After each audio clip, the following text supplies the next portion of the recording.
Alright, this video is dedicated to Angel and Key because they're terrible at this game. I don't know how they can possibly be as bad as they are at it, but they seem to be able to. I'm just gonna go through and show them some basic things that they might not have noticed. This character right here is Pochi. He's like the family pet dog, cat, something. Turns into a little pink dinosaur-looking thing, but whatever. The main trait of this character is good to start with is because he does not get harmed by monsters at all. You can see I'm walking through, not losing a life or anything, so it's good to use him just as a starting character to get used to the game.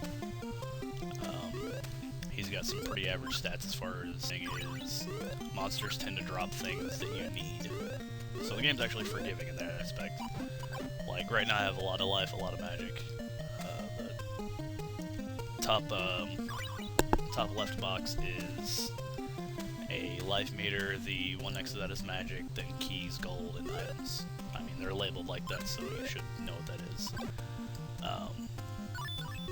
It really doesn't take much magic to kill a lot of monsters, so you can actually just kind of tap the attack button to kill them, and you'll save a lot of magic. That cross item I just got was something that kills everything on the active screen, so all the monsters died.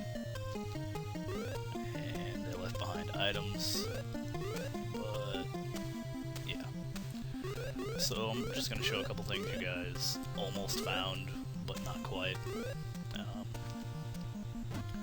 When you were going this way, you obviously found that breakable block through that wall. There's also another one up here. You can go over this way. And one right there, you can go down here.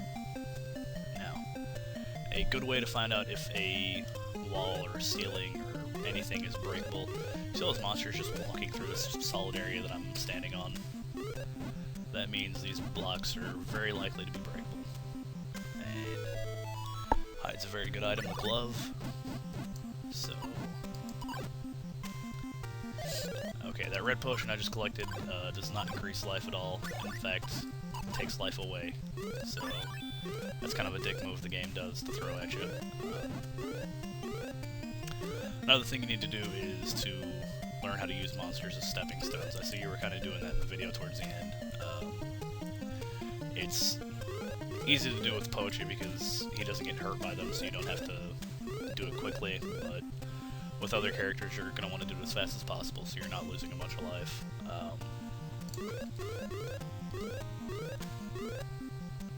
And you do want to kind of hold off on buying things at any shop you see because there are some shops that sell some items for cheaper. And there's also a lot of items you can find just in the dungeons, so the glove was the only thing I really wanted to show you because that's a vital item to the game, and you need to know where to get that stack, actually. So if you find a second scroll, you'll go even faster than this. Keep in mind, though, it does increase the distance that you fire, and if your magic is not as concentrated in one spot like it is when you're not moving as fast, then it will do less damage, if that makes sense. This way.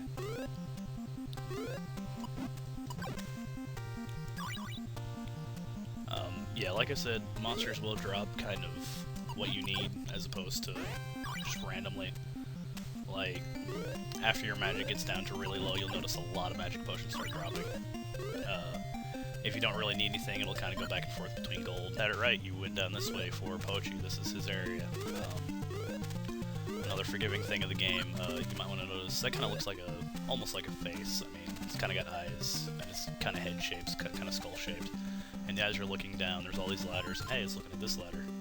Well, this ladder goes down here, and over this way is that maze you guys came to. These enemies right here actually will show up later, and if you're playing a character that is affected by monsters, they will turn non-ghostly and start attacking you, so just a heads up on that. We're gonna go down here. Collect this magic thing, even though we don't really need it, but it's kind of on the way of where we're going, so I think. It's been a while, but I'm pretty sure I can still do this. Yeah, I gotta go back. But I mean, really, this game is not that hard. It's confusing, yes, when you don't have a basic premise to go off of, but even still, I mean, it's just a matter of exploring. I mean, you know there's breakable blocks, so, I mean, I'm not saying go around checking every single block, but, I mean, go around, check walls, check ceilings, check floors, see if anything's breakable or invisible or you can walk through it or anything. And like I said, monsters will constantly go through things. Okay. Here we're gonna lure this guy over here, and he will help us get up here. And that right there is the power knuckle. It is an item that will, I think it doubles your damage when you use magic, but it takes twice as much, so I mean it's a trade-off, but it's useful for killing bosses and stuff, which yes, there are bosses in this game, 5 of them total. One of them you already saw was a dragon. Okay, you guys were definitely in this area, and I am very surprised that you did not come over here. Bam, new area. This area is kind of easy to get lost in. You can get into a section that will loop you back around and kind of fuck you over, but I'm gonna kind of skip that and be nice enough to just kind of show you the way here. I do need to kill a couple enemies to get some keys, but other than that, you silly bastard. I think I need 4 keys total. And I have 2. So this rhino-looking guy. Does not want to give me keys at all. That's okay, this area is chock full of enemies. And none of them want to give me keys. You want to give me plenty of gold though. Okay, there's 1 key.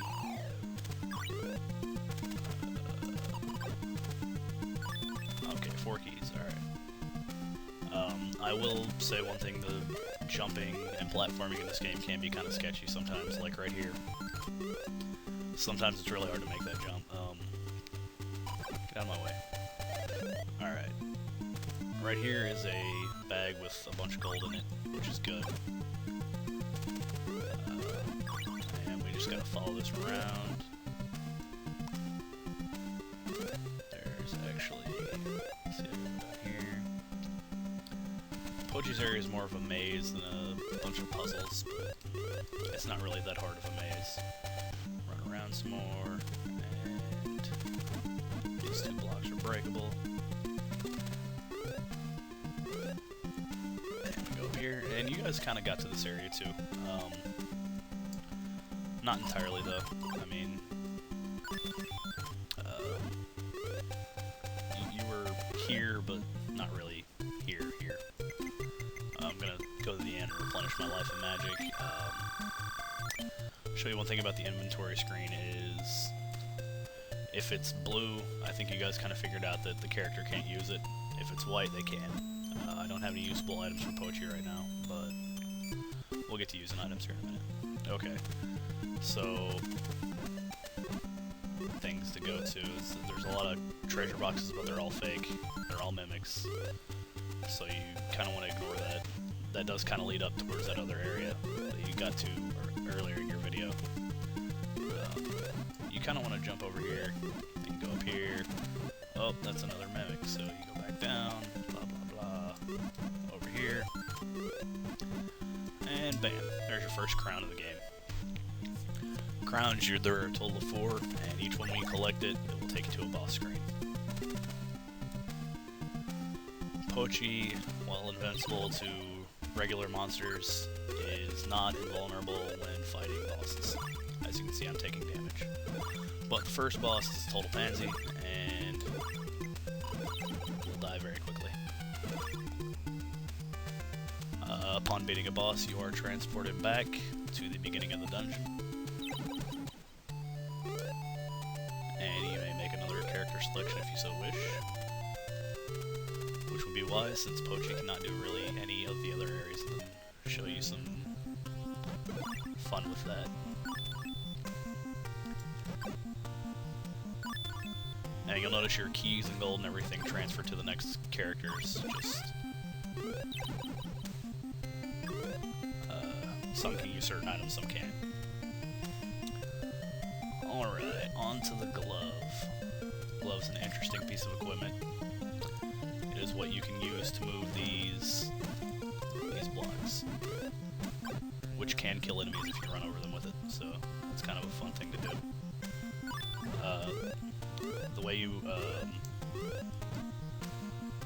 The way you move blocks is by holding the A button, I believe it is, which I think is jump as well, so it's kind of weird, but you hold it down and you can move blocks. You can push them but not pull them. I linked in the forums a kind of a guide on that.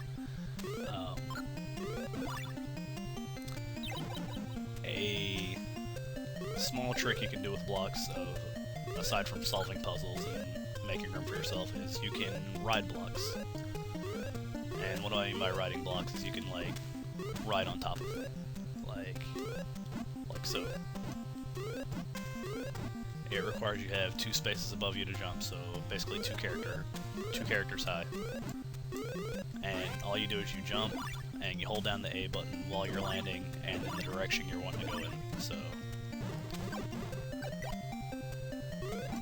here's A, and you can ride it back and forth.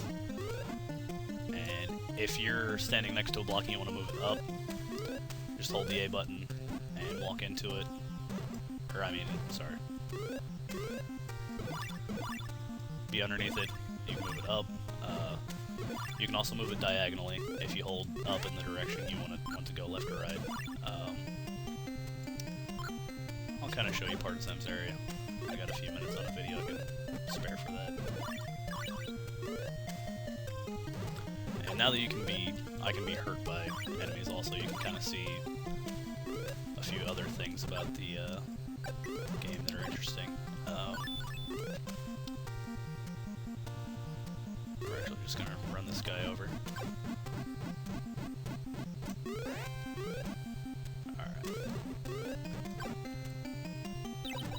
Alright, that thing right there that just died looked kind of like a block you could move, but it was a mimic.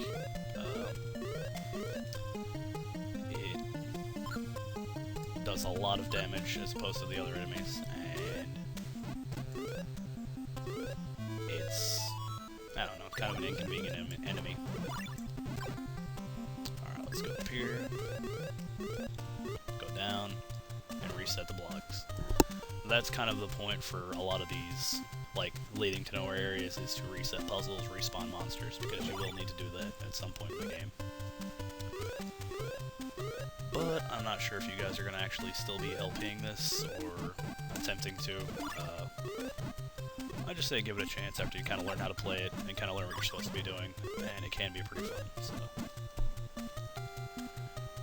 Enjoy, and fuck Final Fantasy IX. Fuck that. That's stupid.